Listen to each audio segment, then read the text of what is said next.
মসজিদে হারামে ঢুকবো, যতক্ষণ পর্যন্ত আমি নামাজের জন্য ঢুকি, নফলে ইতিকাফের নিয়তে ঢুকলে নামাজেরও সওয়াব হবে, ইবাদতেরও সওয়াব হবে, সাথে সাথে নফলে ইতিকাফেরও সওয়াব হয়ে যাবে। এটা হলো কিছু কথা বললাম। আল্লাহ পাক রব্বুল আলামিন আমাদেরকে এই পবিত্র নগরীতে আসার এবং এখানে অবস্থান করার সুযোগ দিয়েছেন, এই জন্য এই বিধানগুলি অবলম্বন করা।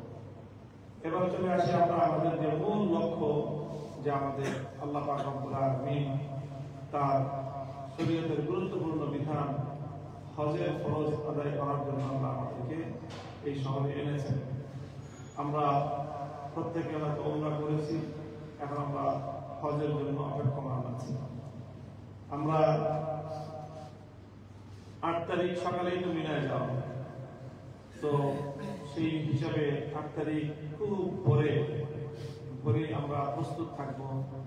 গোসল করে আমরা 8 তারিখে গোসল করে, গোসলের পর যদি সুগন্ধি থাকে সেটাও গোসলের পর ব্যবহার করা যাবে। গোসলের পরে সুগন্ধি ব্যবহার করে শরীর পরিষ্কার পরিচ্ছন্ন হয়ে এহরামের কাপড় পরতে হবে। এহরামের কাপড় পুরুষরা পরবে, মহিলাদের তো এহরামের বিশেষ কাপড় নাই, শুধুমাত্র তাদের মুখমণ্ডলটা যেন কাপড় স্পর্শ না করে, এটা হলো জরুরি। মহিলাদের এহরামের একটাই বিষয়, সেগুলো মুখমণ্ডলে কাপড় লাগতে পারবে না। এই জন্য মহিলাদের মুখমণ্ডল ঢাকতে পারলে ভালো। এই জন্য মাথার উপরে একটা ক্যাপ ইত্যাদি দিয়ে তারপর তার সামনে দিয়ে মেকআপ ছড়িয়ে দিলে যেন মুখমণ্ডলের মধ্যে কাপড়টা না লাগে। তো এইভাবে আর পুরুষরা তো আমরা এহরামের কাপড় পরি, এহরামের কাপড় পরে নিব। যদি সম্ভব হয় তাহলে মসজিদে হারামে গিয়ে আমরা এহরাম শুরু করব। মসজিদে হারামে যদি সকালবেলা ভোরবেলায় কারো পক্ষে সম্ভব হয়, সেটা যদি আমাদের পুরা ম্যানেজমেন্টের সাথে সমন্বয় করে যদি সম্ভব হয়, তাহলে সেক্ষেত্রে একেবারে ফজরের সাথে সাথে কাজটা করতে হবে। কারণ দিকে বাস চলে আসলে কিন্তু তার জন্য অপেক্ষা করবে না, বাসের আসার শিডিউলটা জেনে নিতে হবে। সেই ক্ষেত্রে আবার নফল করতে গিয়ে অন্য সকলের ফরজ আমলে টান দেবে, এটা যেন না। উত্তম তো হলো মসজিদে হারাম থেকে এহরাম করা। তো যদি সেটা সম্ভব হয়, সেটা আমি বললাম যে 8 তারিখে একেবারে ফজরের সাথে সাথে যদি সম্ভব হয়, অথবা ফজরের আগেই গোসল টোসল করে একবারে এহরামের কাপড় পরেই মসজিদে হারামে চলে গেলাম। মসজিদে হারামে ফজর পরে নামাজের ওয়াক্ত যখন হলো,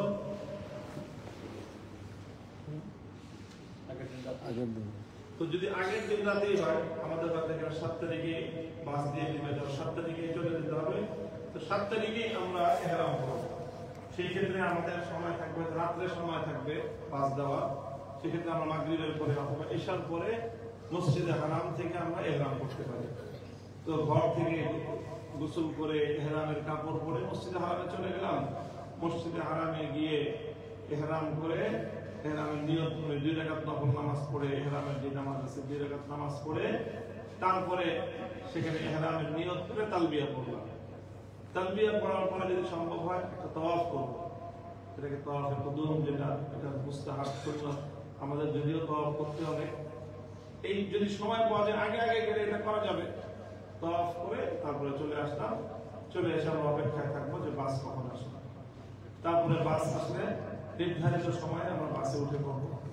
বাসে উঠে আমরা আমাদের যদি থাকবো আমরা কিসের দিকে, মিনায় গিয়ে ইনশাআল্লাহ তাহলে আগের রাতে যেহেতু বাস চলে আসবে, আমরা মিনায় ফজরের নামাজ থেকে 8 তারিখের আমরা মিনায় নামাজ পড়তে থাকবো। মিনায় যার জায়গায় তাবুতে অবস্থান করব। মিনায় আমাদেরকে 2 দফায়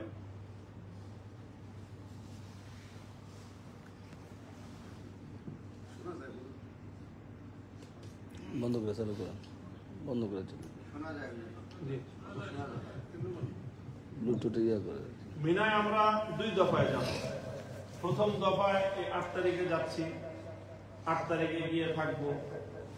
তারপরে আবার 9 তারিখ 10 তারিখ অন্য অনেক কাজ থাকবে, 10 তারিখের দিনের শেষ অংশে গিয়ে হয়তো আমরা মিনায় গিয়ে অবস্থান করবো।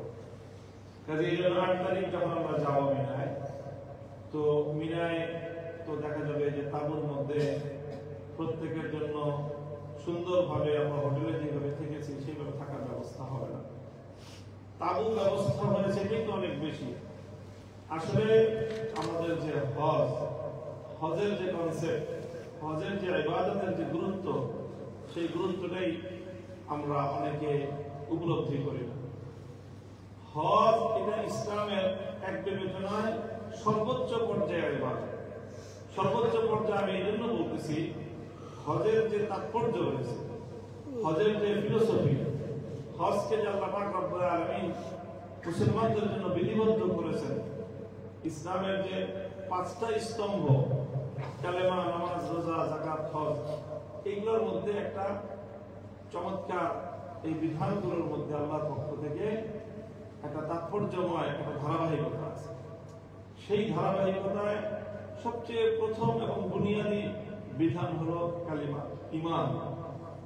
ঈমানের পরে গুরুত্বপূর্ণ বিধান, যেটা প্রাথমিক বিধান, সেটা নামাজ। নামাজের বিধানের পরে তারপরে আরেকটু উচ্চাঙ্গের বিধান হলো যাকাত।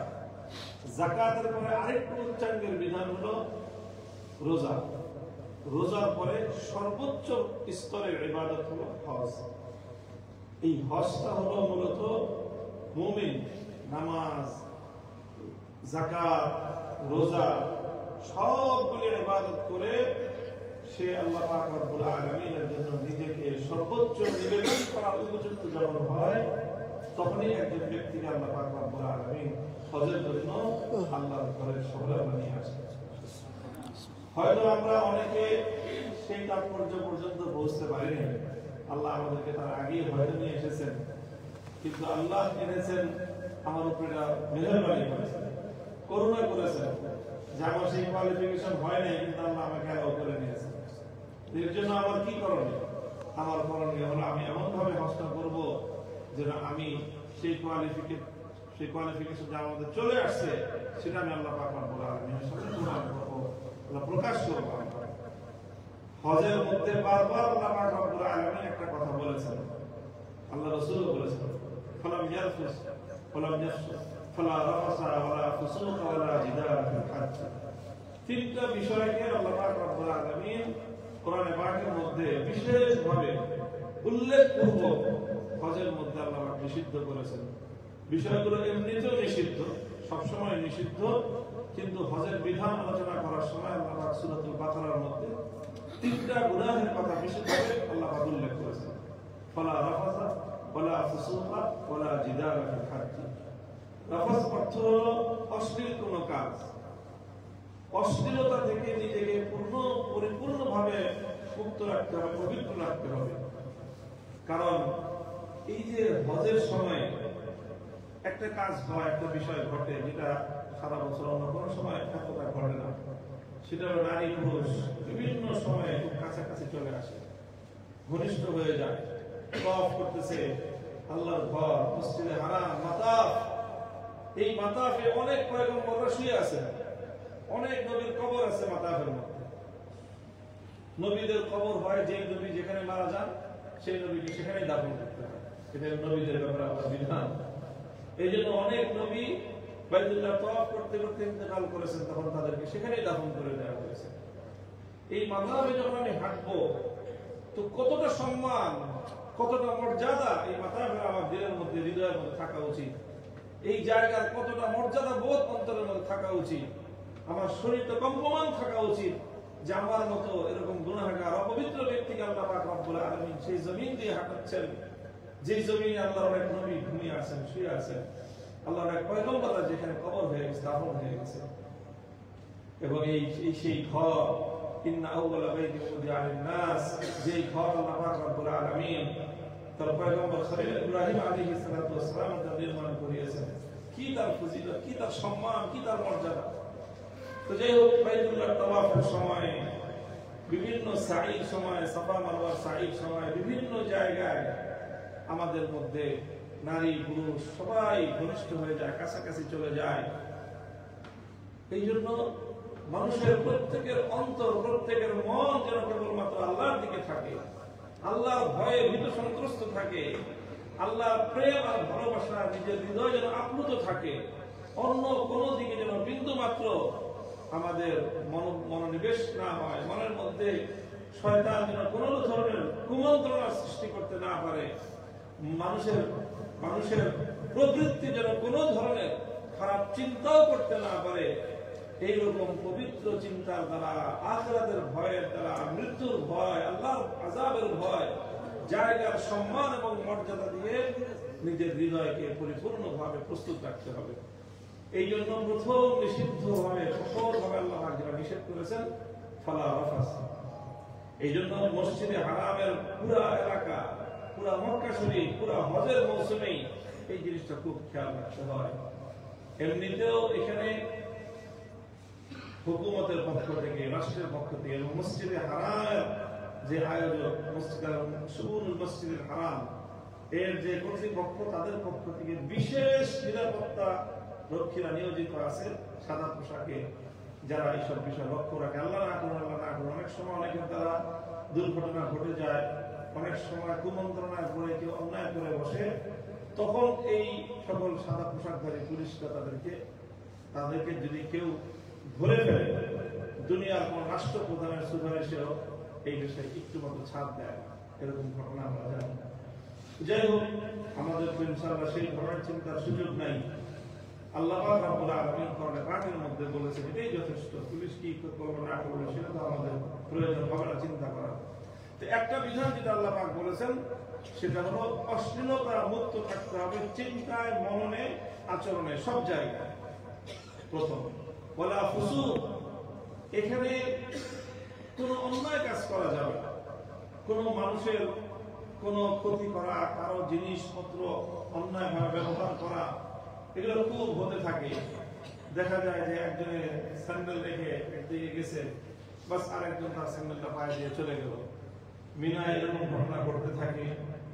এই জন্য হজ করতে এসেছি, আমার দ্বারা যেন কেউ একজন পরিমাণ কষ্ট না পায়, এটা খুব খেয়াল রাখতে হবে, খুব খেয়াল রাখতে হবে যে কারো কোনো হক নষ্ট করা, এটা আল্লাহর ঘরে এসে, আল্লাহর শহরে এসে, হজ করতে এসে যদি আমার দ্বারা কোনো মানুষের ক্ষতি হয়ে গেল, তাহলে আমি অনেক বড় পাপ করব। গতকালকে ইমামের খুতবার মধ্যে একটা বিষয় ছিল যে এই সময়ে, এই শহরে, এই মৌসুমে যে কোনো নেক আমল যেরকম অনেক বেশি সওয়াব রাখে, আল্লাহ না করুন এই সময়ে যদি এখানে আমার দ্বারা কোনো গুনাহ হয়, তাহলে সেটা বাড়িতে বসে গুনাহ করার সে হাজার গুণ বেশি গুনাহ। কাজে এই জন্য নেক আমলে আমরা যেরকম লক্ষ্য রাখবো, আমার দ্বারা যদি এই সময়টা কোনো গুনাহ না হয়ে যায়, সেই বিষয়ে আমরা খুব সতর্ক থাকবো। আর 3 নম্বর যেটা বলেছেন ওয়ালা জিদাল, হজের সময় কোনো ধরনের ঝগড়ায় লিপ্ত হওয়া যাবে না। এটা অহরহ ঘটতে থাকে নানাভাবে। দেখেন, অল্প একটু জায়গা যেখানে 10 জন মানুষের অ্যাকোমোডেশন হয় না, সেখানে 100 জন লোক থাকতে হবে। তো কতটা ধৈর্যের সাথে থাকতে হয়, কতটা স্যাক্রিফাইস সেখানে করতে হবে। আর হজ এই পুরো ইবাদতটাই হলো স্যাক্রিফাইস এবং আত্মত্যাগের নাম, কুরবানির নাম। হজের ইবাদতটা দেখেন না ভাই, হজ কি জন্য আল্লাহ পাক রব্বুল আলামিন বিধিবদ্ধ করলেন? হজের মধ্যে বিধিবিধান হলো এই যে আমরা সাই করি, সাফা মারওয়ার সাই, এই সাই কি জন্য? হযরত ইসমাঈল এবং হাজেরা আলাইহিস সালাম তাদের আত্মত্যাগ এবং কুরবানির যে দৃষ্টান্ত, সেই দৃষ্টান্তের অনুসরণ। একজন সদ্য সন্তান ভূমিষ্ঠকারিণী একজন মা, তাকে আল্লাহ পাক রব্বুল আলামিন হুকুম করলেন খলিল ইব্রাহিম আলাইহিস সালামকে যে তোমার স্ত্রী এবং সন্তানকে নিয়ে তিনি সেই কোথায় থাকতেন, হ্যাঁ, সেই ফিলিস্তিনে থাকতেন, সেখান থেকে আল্লাহ পাক হুকুম করলেন চলে যাও কোথায়? তোমার স্ত্রী আর কন্যাকে নিয়ে, তোমার স্ত্রী পুত্রকে নিয়ে এমন একটা জায়গায় রেখে আসো, বিওয়াদিন গায়রি যারঈন, এমন একটা জায়গা, এমন একটা ভূমি যেখানে একটা ঘাসও উৎপন্ন হয়, সেখানে কোনো মানুষ নাই, জনমানবহীন এমন এক জায়গায় আল্লাহ পাক রেখে আসতে বললেন। ইব্রাহিম আলাইহিস সালাম আল্লাহর হুকুম পালনার্থে নিজের 90 বছরে জন্মগ্রহণকারী সন্তান, কলিজার টুকরা আদরের সন্তানকে, সদ্য প্রসূত শিশু সন্তানকে মা সহ এখানে এনে রেখে গেলেন। বাস, তার খাবারের কোনো ব্যবস্থা নাই, এক ফোঁটা পানি পান করার পর্যন্ত ব্যবস্থা নাই, কোন একজন মানুষের কাছ থেকে একটু সহযোগিতা নেবে কোনো মানুষ নেই। এইরকম এক জায়গায় আল্লাহ পাক এনে আল্লাহর হুকুমে হাজেরা এবং ইসমাঈল আলাইহিস সালামকে রেখে গেলেন। এরপরে সেই মা হাজেরা সাফা মারওয়া দুই পাহাড়ের মধ্যখানে চিৎকার করতে থাকলেন, দৌড়াতে থাকলেন। শিশু সন্তান কলিজা বিদীর্ণ হয়ে যায়, পানির পিপাসা ছটফট করতেছে। এই বাচ্চা এক ফোঁটা পানি পান করার মতো কোনো উপায় নেই।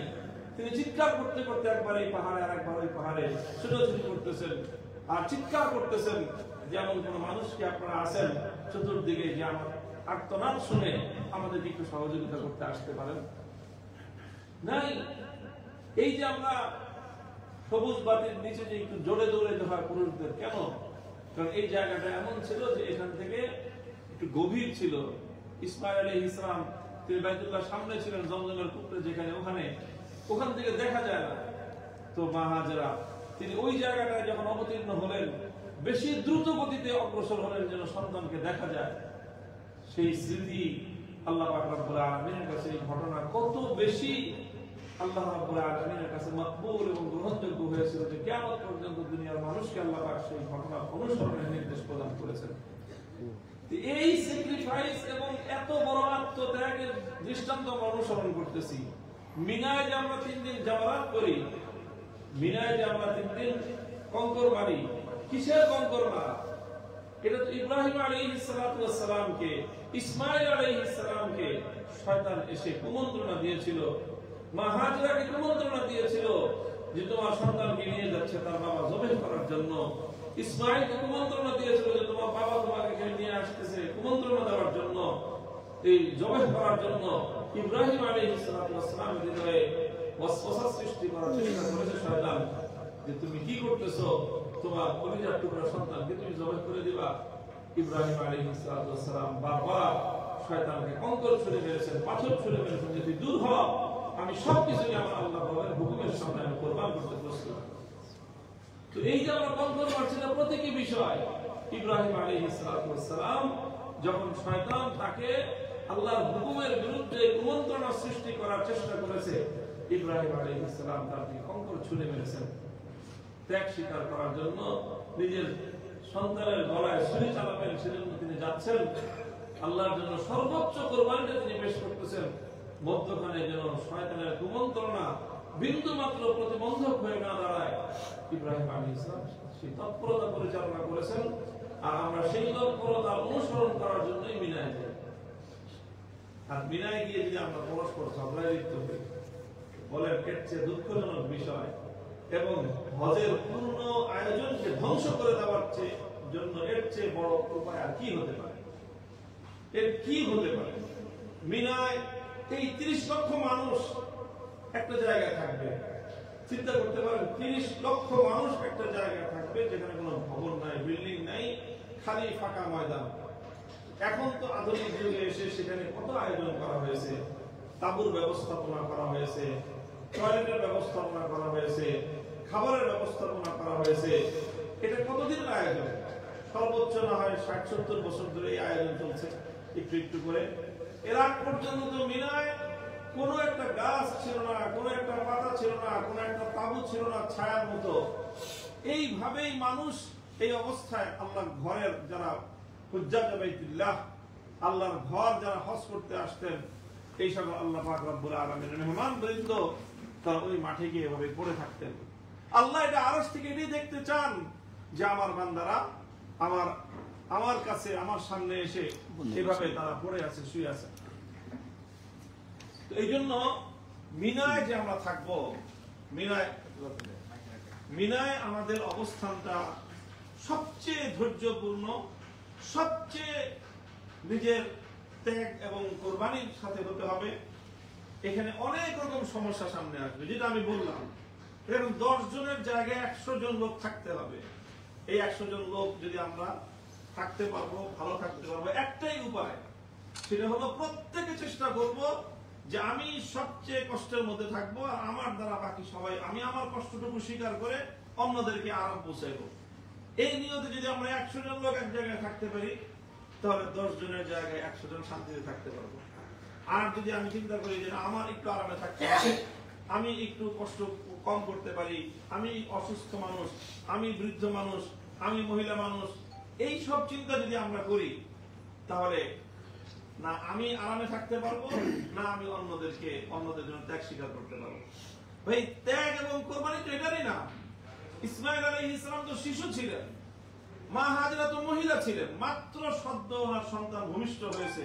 একজন সন্তান ভূমিষ্ঠকারী নারী, তার তো কখনো বিছানায় থাকার কথা, হাসপাতালের বিছানায়। সে নারী এসে সেই কোথায় 1000 মাইল সফর করে এসেছেন আল্লাহর হুকুম পালন করার জন্য। তো আমরা তো মা হাজেরা এতটা দুর্বল অবস্থায় এখানে আসি নাই। কেউ কি আমরা এমন আছি যে 7 দিনের শিশু সন্তান নিয়ে এখানে এসেছি? কেউ তো নাই এরকম। তো উনি তো এখানে এসে সেই সন্তানের জন্য এক ফোঁটা পানির অন্বেষায়, এক ফোঁটা পানির সন্ধানে আত্মচিৎকার করে বেরিয়েছেন এই শূন্য আকাশ এবং বাতাসের মধ্যে। পাহাড়ে পাহাড়ে ওনার সেই ধ্বনি, ওনার সেই আর্তনাদ, ওনার সেই চিৎকার ধ্বনিত প্রতিধ্বনিত হয়ে ফিরেছে। আমরা তো কেউ নিজের সন্তানকে কোরবানি করার জন্য, জবাই করার জন্য নিয়ে যাচ্ছি না। এর চেয়ে আমরা তো কত বড় ত্যাগ আর কোরবানি করছি না। কিন্তু এরপরও এই যে মিনায় যে আমরা থাকবো, এখানে মিনার আয়োজন, একটা টয়লেটে পার হেড দেখা যাবে যে 20 জন 25 জন একটা টয়লেট ব্যবহার করতে হবে। কাজেই তখন সেখানে লাইন থাকবে, দীর্ঘ লাইন। সেখানে প্রত্যেকে চেষ্টা করতে হবে স্যাক্রিফাইস করার, অন্যকে প্রাধান্য দেওয়ার। এটাই আমার এখান থেকে অর্জন। হজ মানে এটাই যে আমি ত্যাগ স্বীকার করলাম, আমি অন্যকে প্রাধান্য দিলাম, আমি নিজের ইচ্ছা, নিজের যে প্রাপ্তি, নিজের যে সুখ, নিজের যে স্বাচ্ছন্দ্য, নিজের আরাম, নিজের আয়েশ, এটার গলায় আমি ছুরি চালালাম। এটাই হজ। তো এটা যেন আমাদের দ্বারা কোনোভাবেই যেন বিনষ্ট না হয়। হজ করতে আসলাম, লক্ষ লক্ষ টাকা খরচ করলাম, জীবনের মূল্যবান সময় ব্যয় করলাম, সব কিছু করলাম, সামান্য একটু বিষয় নিয়ে, একটু থাকার জায়গা নিয়ে আরেকজনের সাথে ঝগড়া হয়ে যায়। আরেকজনের সাথে ঝগড়া হয়ে আমি তো আমার নিজের গলায় ছুরি চালাই দিলাম, কারণ আমার হজ নষ্ট হওয়া, আল্লাহর সরাসরি হুকুম আমি লঙ্ঘন করলাম।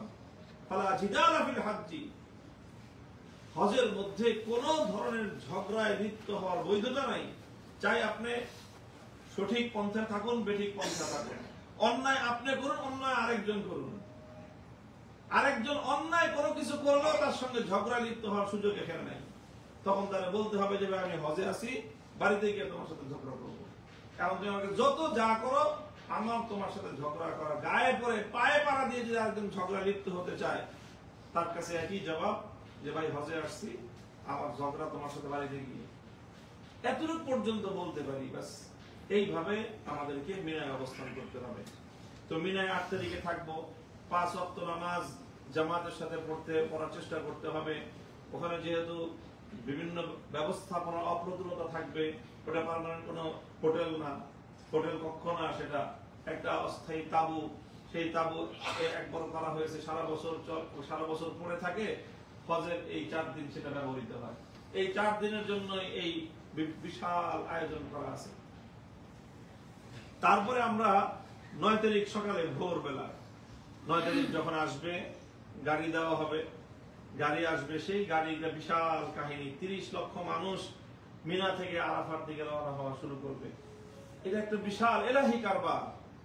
সে কার গাড়ি যে কখন আসবে, হয়তো দেখা যাবে যে সর্বোচ্চ চেষ্টা করা সত্ত্বেও গাড়ির সিরিয়াল পড়ে গেছে। আপনারা দেখতেছেন এখানে যে মসজিদ, এই এলাকায় ট্রাফিক যে ব্যবস্থাপনায় যখন যেই গাড়িকে যেই লেনে ধরা দেয়, সেই লেন ছাড়া অন্য কোন লেনে যাওয়া তার বাবার পক্ষে সম্ভব না। আর ওই লেন এখান থেকে অতটুকু আরেক লেনে উঠে দিছে, এই লেন ঘুরে আসতে 1 ঘন্টা 2 ঘন্টা লেগে যাবে। এই 2 মিনিটের রাস্তাটা পার হওয়া যায় পায়ে হেঁটে 1 মিনিটে, সেই রাস্তায় গাড়িটা নিয়ে আসতে 1 ঘন্টার বেশি সময় লেগে যায়। কিছুই করার নাই, হাই হুতাশ করে কোনো লাভ নাই, চিৎকার করে কোনো লাভ নাই। ম্যানেজমেন্টের যে নিয়ম, সেই নিয়ম ফলো করা ছাড়া 1 চুল পরিমাণ কারো জন্য কোনো গত্যন্তর থাকে না। এই জন্য এখানে সম্পূর্ণটাই তকদিরের বিষয়। অনেকের গাড়ি আগে চলে আসে, ফজরের সাথে সাথে চলে আসবে। মিনায় কারো গাড়ি আসতে 7টা বাজবে, কারো গাড়ি আসতে 8টা বাজবে, 9টাও বেজে যেতে পারে। ধৈর্য ধারণ করা ছাড়া আমাদের কোনো কর্মকাণ্ড নাই। আমাদের যারা আয়োজক থাকবেন ইনশাআল্লাহ তারা সর্বোচ্চ চেষ্টা করবেন। সবাই চেষ্টা করে, কেউ চেষ্টা করে না, কেউ চিন্তা করে না যে একটু দেরি হোক, সবাই সর্বোচ্চ চেষ্টা করবে। তো এই জন্য যখন 9 তারিখ ভোরবেলায় আমরা আরাফায় যাওয়ার জন্য প্রস্তুত থাকব, যখন গাড়ি আসবে সেই গাড়িতে আমরা ধারাবাহিকভাবে উঠব। সেই উঠার সময়ও গাড়িতে সিটে বসার ক্ষেত্রেও অন্যকে প্রাধান্য দেওয়ার বিষয় আসবে। অন্যদেরকে আগে বসায় নিজে পিছনে গিয়ে বসলাম, 2-4 জন যদি দাঁড়ায় থাকতে হয় আমি দাঁড়ায় থাকলাম, অন্যরা বসে গেল। এইভাবে পূর্ণ হজের মধ্যে আমরা সকলে নিয়ত করি যে আমি স্যাক্রিফাইস করবো ইনশাআল্লাহ। যে যতটুকু স্যাক্রিফাইস করতে পারবো তার হজ ততটুকুই সুন্দর এবং উত্তম রূপে সুসম্পন্ন হবে। যার হজের মধ্যে স্যাক্রিফাইস যতটা কম থাকবে তার হজ ততটা কম উন্নত মানের হবে। কাজে এই ক্ষেত্রে হজের শুরু থেকে শেষ পর্যন্তই পূর্ণ যে বিধানটা সেটা হলো স্যাক্রিফাইসের বিধান, ত্যাগের বিধান, আল্লাহর জন্য নিজেকে উৎসর্গ করার বিধান। 9 তারিখ চলে যাব আরাফায়, হজে যেভাবে যায় বাস নিয়ে, সেই বাস নিয়ে যাবার কোথায় নামা দিবে ভাই এটা বলার কিছু নাই।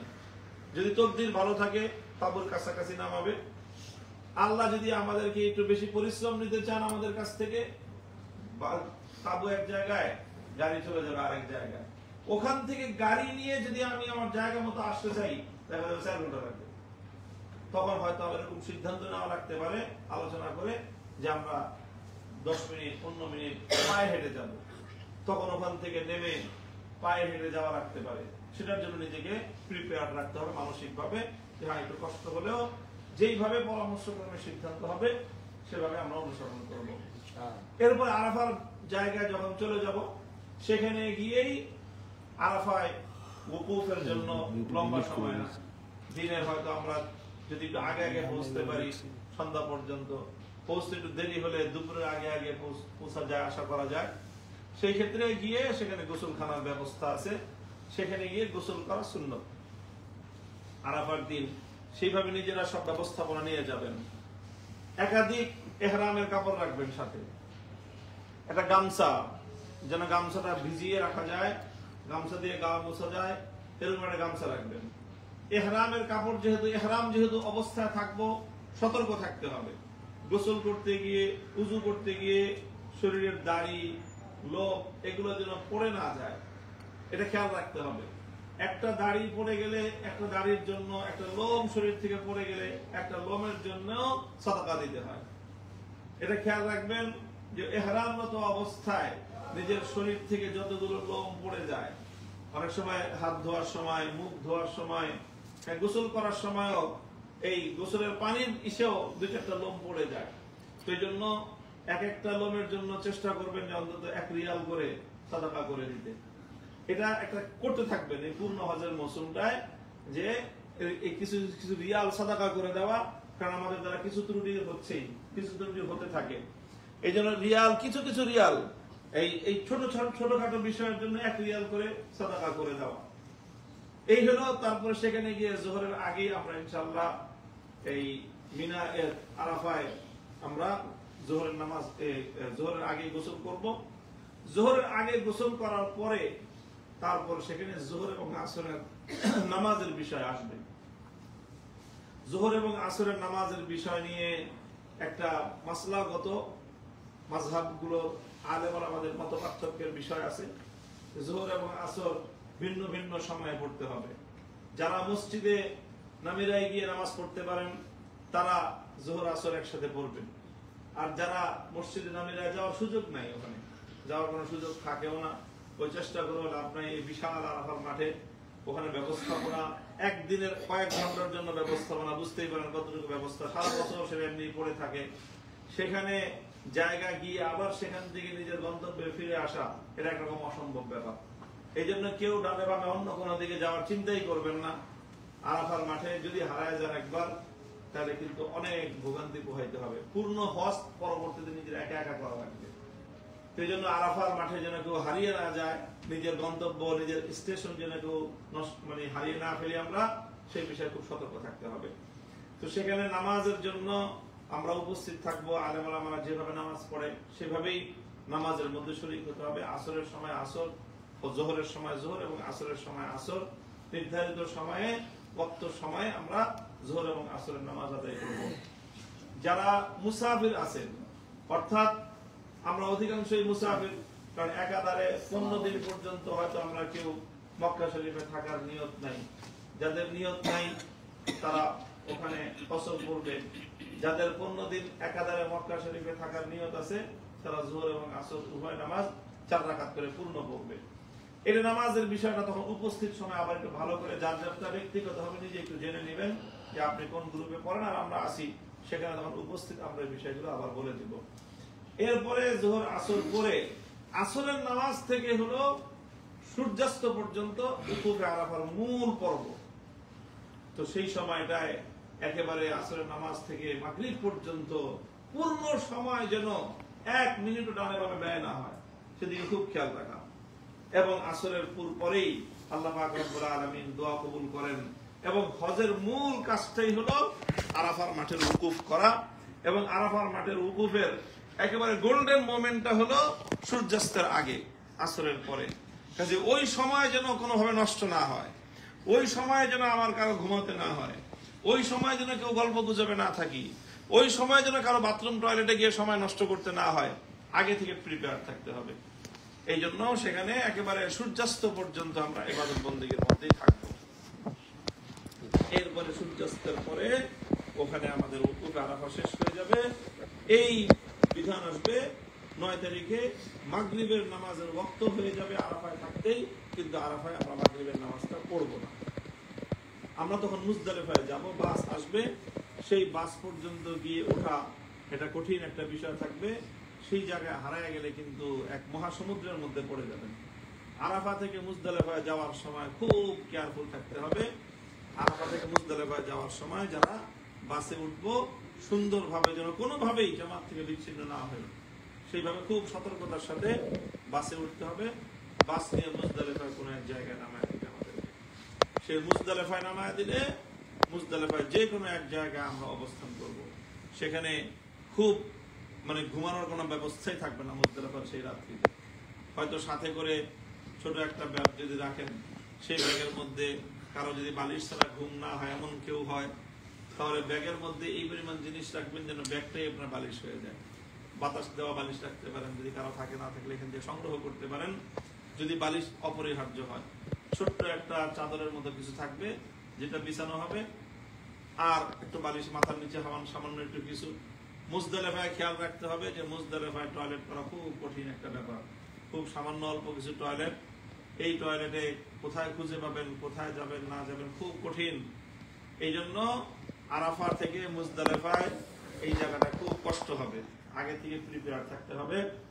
মুজদালিফায় রাত্রি যাপন করব, ইবাদত বন্দেগী করব, ঘুমাবো, বিশ্রাম করব। মুজদালিফার মূল উকুফ হলো ফজরের নামাজের পরে। মুজদালিফায় গিয়েই আমরা মাগরিব এবং এশা একসঙ্গে 2 ওয়াক্তের নামাজ আদায় করব। 1 আযান 2 ইকামত, 1 আযান 2 ইকামতের মাধ্যমে আমরা মুজদালিফায় গিয়ে ইনশাআল্লাহ জামাতের সাথেই পড়ব। আমরা আলাদা আলাদা করে জামাত হবে, ওখানে সেন্ট্রাল কোনো জামাতের আয়োজন নাই। ওখানে আলাদা আলাদা করে মুজদালিফার মধ্যে সবাই জামাতে করে করে আমরা একবার আযান দিয়ে 2 ইকামতের মাধ্যমে মাগরিব এবং এশার নামাজ আদায় করব। এরপরে রাত্রি ওখানে যাপন করব। যত রাতই হোক মুজদালিফায় মাগরিব এবং এশা রাত 12টা বাজুক, 1টা 2টো 3টা, ফজরের ওয়াক্তের আগে একটা সময় পড়তে পারলেই হয়। এটা নিয়ে তাড়াহুড়োর কিছু নাই। কেউ টেনশন করবেন না যে মাগরিবের নামাজ পড়া হয় নাই, ওয়াক্ত চলে যাচ্ছে। ওয়াক্ত চলে যাবে। মাগরিবের নামাজের সময় সেদিন মাগরিব পড়া যাবে না। সেদিনের মাগরিবের নামাজের সময় হাজিদের জন্য কখন? এশার সময়। মাগরিবের ওয়াক্তে মাগরিব পড়া যায় না। ওই দিন মাগরিবের ওয়াক্তে মাগরিবের নামাজটার ওয়াক্তই হলো এশার ওয়াক্তে। এশার ওয়াক্তে মাগরিব এবং এশা একসাথে পড়তে হয়। তো সেইভাবে এশার এই একটা গুরুত্বপূর্ণ বিধান, এই বিধানটা পালন করব, রাত্রি যাপন করব। ফজরের নামাজ একেবারে আউয়াল ওয়াক্তে পড়তে হবে। ফজরের নামাজ আউয়াল ওয়াক্তে পড়ে সূর্যাস্ত পর্যন্ত হলো মূল ওকুফ। এটা খেয়াল রাখতে হবে খুব। আরাফায় হলো আসর থেকে মাগরিব পর্যন্ত সূর্যাস্তের পূর্বের সময়টা হলো মূল সময়। আর মুজদালিফায় হলো পূর্ণাঙ্গ বিধানটাই হলো যে ফজরের নামাজের পর থেকে নিয়ে সূর্যাস্ত পর্যন্ত সেটা হলো মুজদালিফায় উকুফের সময়। আর তখন মুজদালিফায় সেই সময়টায় ওই সময় উকুফের পরে হোক অথবা এই একেবারে উকুফটা করে সূর্যাস্তের সাথে সাথে হোক অথবা কেউ পারলে আগের রাত্রিবেলায় মুজদালিফা বিভিন্ন জায়গায় কঙ্কর থাকে, যেটা নাকি পরের দিন মারতে হবে। পরের 3 দিন বা 4 দিন, যারা 13 তারিখেও থাকবে তারা মারবে। তো এই 10, 11, 12 3 দিন তো মারতেই হবে। এক এক দিনে এক একটা জমিতে 7টা করে, 3 7 21টা, 3 21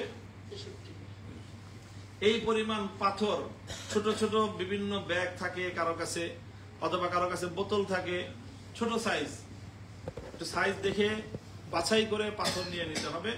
সেই পাথরগুলো সুন্দর করে ধুয়ে পরিষ্কার করে আপনার বোতলের মধ্যে রেখে দিলে তারপরে সেই বোতল থেকে নিয়ে 7টা করে সঠিকভাবে সেটা তখন কঙ্কর ছুটতে হবে, মারতে হবে। এই হলো মুজদালিফার মাঠে এই কাজগুলো আমাদের। মুজদালিফা থেকেই আমাদেরকে কঙ্কর নিতে হবে, কঙ্কর নেওয়া সুন্নত মুজদালিফা থেকেই। তারপরে হলো এখানে সূর্যাস্ত পর্যন্ত আমরা উকুফ করব, দোয়া করব, কান্নাকাটি করব আল্লাহ পাক রব্বুল আলামিনের কাছে। রাসূল সাল্লাল্লাহু আলাইহি ওয়াসাল্লাম আরাফার সূর্যোদয় পর্যন্ত, সূর্যাস্ত বলতেছি বারবার, সূর্যোদয় পর্যন্ত। তো আরাফার মাঠে রাসূল সাল্লাল্লাহু আলাইহি ওয়াসাল্লাম উম্মতের জন্য দোয়া করেছেন। আল্লাহ পাক রব্বুল আলামিন মুজদালিফায় গিয়ে আল্লাহর নবী যখন উম্মতের জন্য দোয়া করেছেন, তো আল্লাহ পাক রব্বুল আলামিন সেই দোয়া কবুলের সুসংবাদ দিয়েছেন। কাজে মুজদালিফায় এটা চূড়ান্ত ভাবে দোয়া কবুলের জায়গা, স্থান। এরপরে মুজদালিফা থেকে যদি আমাদের তাবুর স্টেশন যেখানে হয় কাছাকাছি হয়, তাহলে মুজদালিফা থেকে তাবুতেও যেতে পারি। আর সহজ হলো মুজদালিফা থেকে সোজা একেবারে মিনার যেখানে কঙ্কর ছুটতে হয়, সোজা এক পথ হেঁটে আমরা সেই মিনায় চলে যাব। মিনায় গিয়ে তারপর সেখানে ধারাবাহিকভাবে 3টা কঙ্কর মারব। এটা হলো 10 তারিখের আমল শুরু হয়ে গেল। তো 10 তারিখের প্রথম আমল হলো ফজরের ওয়াক্তের পরপরই একেবারে সূর্যোদয় পর্যন্ত হলো মুজদালিফায় উকুফ করা।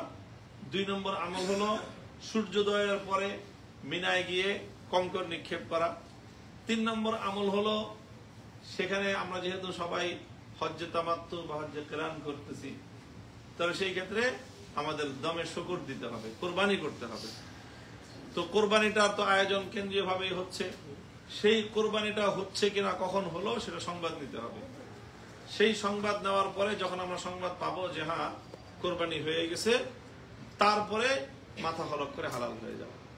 3টা কাজ ওই দিন: কঙ্কর ছুঁড়ে মারা, কোরবানি করা আর মাথা হলক করা, মাথা মুন্ডানো, হালাল হওয়া। এই 3টার মধ্যে সিরিয়াল মেনটেন করতে হবে। এখানে কিন্তু আপনাদেরকে বলবে যে আগে করলে একটা করলেই হয়, কিন্তু সতর্কতা অবলম্বন করতে হবে। আমাদের মাযহাবে এখানে ধারাবাহিকতা মেনটেন করা জরুরি। কোরবানির আগে কেউ যদি মাথা হলক করে ফেলে তাহলে তাকে আলাদা দম দিতে হবে। আবার এটা বড় ধরনের ত্রুটি। এই জন্য কোনোভাবেই এখানে সিরিয়াল ভঙ্গ করা যাবে না। আগে কঙ্কর মারতে হবে, তারপরে কোরবানি করতে হবে, তারপরে মাথা হলক করতে হবে। তো কেউ যদি সম্ভব হয়, সেই সময় অনেকে মিনা থেকে হেঁটে মক্কায় চলে আসে। মক্কায় এসে নিজের ঘরে ভালোভাবে যে হোটেল রুমে এর ফ্রেশ হওয়া, এটা যদি কারো পক্ষে সুযোগ হয়, পায়ে হাঁটার যদি খুব সমস্যা না হয়, মিনা থেকে আমাদের মক্কা পর্যন্ত হেঁটে আসতে, মিনার যেখানে কঙ্কর ছোড়া হয় 4 কিলোমিটার হবে।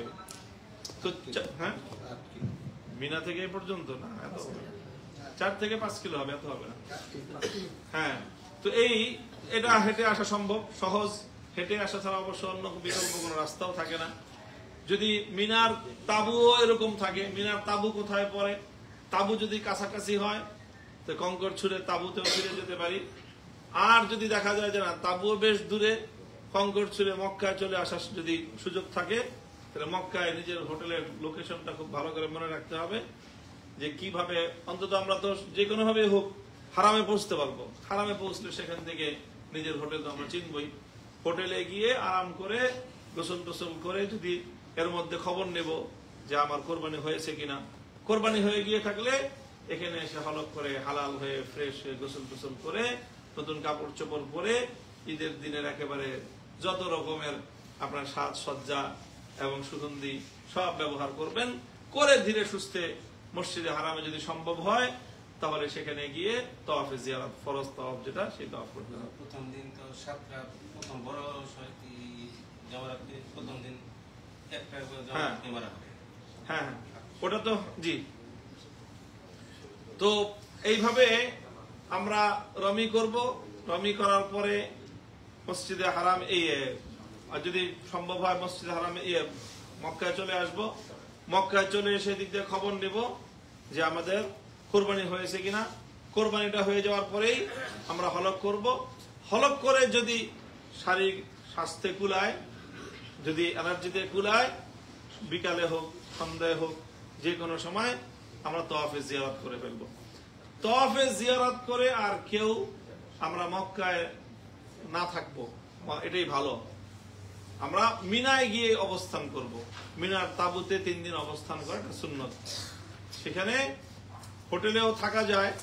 কারো যদি খুব বেশি কষ্ট হয় সেক্ষেত্রে কেউ মিনায় না গিয়ে নিজের হোটেলে অবস্থান করেও গিয়ে কঙ্কর ছুঁড়ে আসতে পারে, সেটা করা যায়। তবে সেটা না করে মিনায় তাঁবুতে অবস্থান করাটাই সেটাই উত্তম। কাজেই আমরা যেহেতু হজ করতে আসছি কষ্ট করেই, তো সে উত্তম আমলটাই করব। মিনার তাঁবুতেই আমরা অবস্থান করব, হোটেলে অবস্থান করব না। তো এইভাবে ইনশাআল্লাহ এরপরে বাস 10 তারিখের আমলগুলি শেষ হয়ে যাওয়ার পরে খুব একটা চাপ আর থাকবে না, রিল্যাক্সেই মিনায় থাকবো। আর প্রতিদিন একবার করে রমি করে যাব। পাথর ছুঁড়ে আবার তাঁবুতে গিয়ে থাকবো, পাথর ছুঁড়ে আবার গিয়ে তাঁবুতে থাকবো। 12 তারিখ আমরা পাথর ছুঁড়ে তারপরে মক্কায় চলে আসব। আর যদি কেউ 13 তারিখ থাকতে চান, আরো একদিন যে আমি 13 তারিখেও আমি কঙ্কর মারবো, তাহলে 13 তারিখেও কেউ চাইলে মিনায় থাকতে পারে।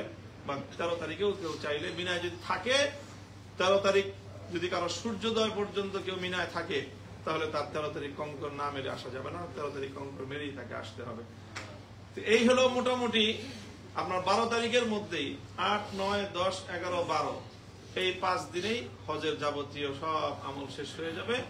এরপরে আবার আমরা মক্কায় থাকবো যেই কয়দিন আল্লাহ পাক আমাদেরকে যার যার তৌফিক অনুযায়ী, যার যেইভাবে শিডিউল আছে সে অনুযায়ী মক্কায় থাকবে। মক্কায় এরপরে শুধু থাকবে তাওয়াফে বিদা। তাওয়াফে বিদাটা আমরা করবো একবারে শেষ, যখন যেদিন চলে যাওয়ার ডেট সেই দিন তাওয়াফে বিদা করে। আর এর আগ পর্যন্ত আমল চলতে থাকবে, যেভাবে আমি বললাম সেইভাবে আমল করে ইনশাআল্লাহ আমরা যাব। আর প্রত্যেকটা আমলের আগ দিয়ে সেই আমলের বিশেষ কথাগুলো আবার ইনশাআল্লাহ আমরা স্মরণ করায় দেব। এখন কথা অনেক লম্বা হয়ে গেল। আমি আপনাদেরকে আবার যেই কথার উপরে আপনাদেরকে আমি আমার কথা শেষ করতেছি, যে কথাটুকু স্মরণ করায় দিয়ে, সেটা 9 তারিখ এবং 10 তারিখ এই দুটো দিন আমাদের জন্য সবচেয়ে গুরুত্বপূর্ণ এবং সবচেয়ে কঠিন পরিশ্রমের সময় যাবে। এই জন্য 9 তারিখ এবং 10 তারিখের জন্য সর্বতোভাবে মানসিকভাবে নিজেদেরকে প্রস্তুত রাখতে হবে। 9 তারিখের আগে আমরা অতিরিক্ত পরিশ্রম করে ক্লান্ত, পরিশ্রান্ত অথবা অসুস্থ যেন না হয়ে যায়, নিজের স্বাস্থ্যের দিকে খেয়াল রাখা, নিজের শরীরের দিকে খেয়াল রাখা, যে যার যেটাতে সমস্যা সেই সমস্যাগুলো থেকে নিজেকে বিরত রেখে আমরা পরিহার করে নিজেকে ইবাদতের জন্য সুস্থ সবল রাখার চেষ্টা করব। এটার মধ্যে ইবাদত। আল্লাহ রাসূল সাল্লাল্লাহু আলাইহি ওয়াসাল্লাম হজের সফরে অথবা রমজান মাসেও পবিত্র বাইতুল্লাহ সফরে, আল্লাহ রাসূল সাল্লাল্লাহু আলাইহি ওয়াসাল্লাম ফতহে মক্কার সফরে, রমজান মাসে ছিল যে সফর, সেই সফরেও তিনি রোজা ভেঙে ফেলেছেন, সফরে যেন ক্লান্তি না আসে সেই জন্য। কাজেই আমরা সফরে নিজের সুস্থতার প্রতি খুব বেশি খেয়াল রাখবো। ইবাদত সুন্দরভাবে করার জন্য, সুস্থ সবল থাকার জন্য যে কৌশলগুলো অবলম্বন করব সেটাও ইনশাআল্লাহ নেক আমলের মধ্যে সুমার হবে, গণ্য হবে। আল্লাহ পাক রব্বুল আলামিন আমাদের সকলকে কবুল করেন, তৌফিক দান করেন, হজ্জে মাবরুর নসিব করেন। আমরা হজ থেকে যেন সকলেই রাজা কায়ামিন ওয়ালাদাত উম্মুহু, সদ্য ভূমিষ্ঠ নিষ্পাপ মাসুম সন্তানের মতো আমরা যেন নিষ্পাপ হয়ে আমরা আল্লাহর ঘরের শহর থেকে বাড়ির দিকে ফিরতে পারি। আল্লাহ পাক রব্বুল আলামিন আমাদের সকলকে সেভাবে হজ্জে মাবরুর করার তৌফিক দান করেন। আলহামদুলিল্লাহি রাব্বিল আলামিন। এরপর আমরা ইনশাআল্লাহ কাফেলা একসাথেই থাকবো। যে কোনো প্রশ্ন বা যে কোনো বিষয়ে কারো সংশয় থাকলে, প্রশ্ন থাকলে আমরা সেগুলো নিয়ে ইনশাআল্লাহ আলোচনা করব। আসসালামু